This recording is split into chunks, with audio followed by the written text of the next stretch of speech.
জলসম্পদ বিভাগৰ দুৰ্নীতিৰ প্ৰতিবাদ মঙলদৈত অসমীয়া যুৱ মঞ্চৰ উত্ৰাণ প্ৰতিবাদ ঠিকাদাৰ আৰু দুৰ্নীতিগ্ৰস্ত বিষয়াক গ্ৰেপ্তাৰৰ দাবী জলসম্পদ বিভাগ মঙলদৈ সংমণ্ডলৰ মথাউৰি নিৰ্মাণত ব্যাপক দুৰ্নীতিৰ সংঘটিত কৰাৰ অভিযোগ অসমীয়া যুৱ মঞ্চই আজি জলসম্পদ বিভাগৰ সন্মুখত প্ৰতিবাদ সাব্যস্ত কৰে দৰঙত নিৰ্মাণ কৰি থকা প্ৰায়সমূহ মথাউৰি বালিৰে নিৰ্মাণ কৰাৰ লগতে ব্যৱহাৰ কৰা জিঅ' বেগসমূহ ফটা ব্যৱহাৰ কৰাৰ অভিযোগ আনিছে অসমীয়া যুৱ মঞ্চ দৰং জিলা সমিতিয়ে মঙলদৈৰ পৰা মিৰ্চাহিল ইৰফানৰ প্ৰতিবেদন AIN লাইভ আমি ইয়াৰ আগতেও প্ৰতিবাদ কৰিছোঁ সংবাদ মাধ্যমৰ জৰিয়তেও আমি ক্ষোভ প্ৰকাশ কৰিছোঁ ইতিমধ্যে শিলবুৰীৰ মাথাউৰি নিৰ্মাণ কাৰ্যত যি অনিয়ম হৈছে যি দুৰ্নীতি হৈছে ইয়াৰ বিৰুদ্ধে আমি আয়ুক্ত মহোদয়কো আমি জনাইছিলোঁ তেওঁ তদন্তৰ বাবে নিৰ্দেশ দিছিল যদিও তদন্তৰ ভেকভানত পৰিণত হৈছে এতিয়ালৈকে কি তদন্ত কৰিলে তেওঁলোকে আমি একো গম নাপাওঁ গতিকে এই ক্ষেত্ৰত যদি এই দুৰ্নীতি যদি ধাৰাবাহিকভাৱে চলি থাকে তেতিয়াহ'লে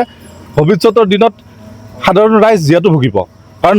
বানৰ সময় এতিয়া আহি পাইছে গতিকে এই ক্ষেত্ৰত যি বালিৰে মাথাউৰি নিৰ্মাণ কৰিছে আমি বাৰম্বাৰ কৈ আহিছোঁ বালিৰ পৰিৱৰ্তে মাটি দিব লাগে কিন্তু বিভাগীয় কৰ্তৃপক্ষৰ কোনো ধৰণৰ ব্যৱস্থা গ্ৰহণ কৰা নাই তেওঁলোকৰ গা লৰাই নাই যে এই বিষয়টো যে তেওঁলোকৰ মানে নিজক লুকাবৰ কাৰণে তেওঁলোকে বিভিন্ন ধৰণৰ অজুহাত দেখুৱাই বিভিন্ন ধৰণৰ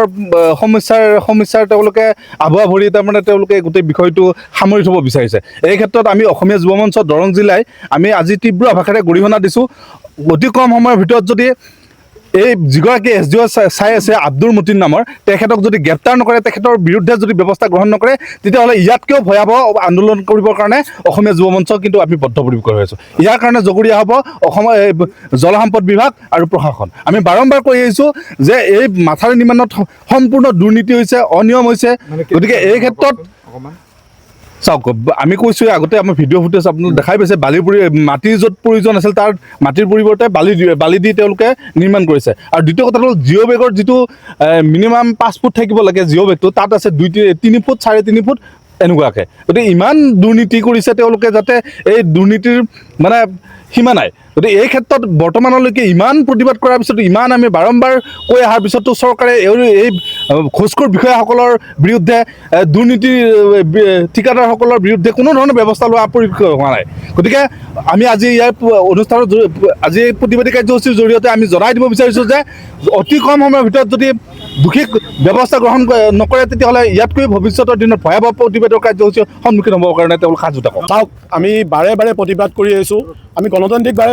বাৰে বাৰে অনুৰোধ কৰি আহিছিলোঁ যে কাৰ্যবাহী অভিযন্তাজন যে যিবোৰ মাথাউৰি নিৰ্মাণ হৈ আছে দৰঙত গোটেই বালিৰে মাথাউৰি নিৰ্মাণ ইয়াৰ আগত ছ'চিয়েল মিডিয়াত প্ৰকাশ হৈছে যে আমি দেখাই দিছোঁ গোটেই বালিৰে মাথাউৰি নিৰ্মাণ কৰি আছে তাৰ পিছতো তেওঁ নীৰৱ ভূমিকা লৈ আছে তেওঁ মাত্ৰ এটাই কথাই ৰাজনৈতিক কাৰণ এই ৰাজনৈতিক কাৰণত বালিৰ মাথাউৰি বনাই কোটি কোটি টকা আত্মসাৎ কৰি লৈ যাব আমি কি নীৰৱ ভূমিকা ল'ম এইখন কি চৰকাৰৰ নমুনা সেইকাৰণে আমি গণতান্ত্ৰিক প্ৰতিবাদ কৰিছোঁ এই যে অভিযন্তাজনৰ ওপৰত তদন্ত কৰিব লাগে কি কাৰণত এওঁ আজিলৈ ইয়াৰ ওপৰত ব্যৱস্থা লোৱা নাই তাৰ বাবে আমি তদন্ত কৰিবলৈ অসমীয়া যুৱ মঞ্চই দাবী জনাইছোঁ দৰং জিলাৰ ধনশিৰি নৈ পাৰত যিটো মাথাউৰি নিৰ্মাণ কৰিছিল গড়ে আপোনাৰ 6-7 কিলোমিটাৰ কমপ্লিট বালিৰে নদীৰ কাষৰ পৰা কাটি আনি বালি দি সেনেকৈ মাথাউৰি নিৰ্মাণ কৰিছিল আৰু যিবোৰ জিঅ' বেগ ইউজ কৰিছে গোটেই জিঅ' বেগ ফাটা জিঅ' বেগৰ ওপৰত মাটি দি তেওঁলোকে নিৰ্মাণ কৰিছে এজাক বৰষুণ আহিলে এই জিঅ' বেগবোৰ খহি যাব আৰু ইমান কোটি কোটি টকা অসম চৰকাৰে কোটি কোটি টকা অপব্যৱহাৰ কৰিছে আৰু এইজন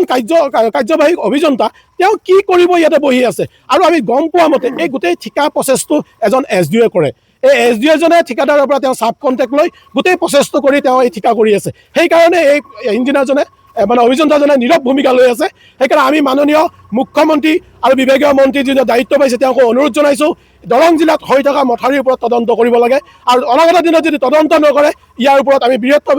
ব্যৱস্থা ল'বলৈ ঘোষণা কৰিছোঁ অসমীয়া যুৱ মঞ্চৰ তৰফৰ পৰা যিকোনো খবৰ বিজ্ঞাপনৰ বাবে যোগাযোগ কৰক 7896121996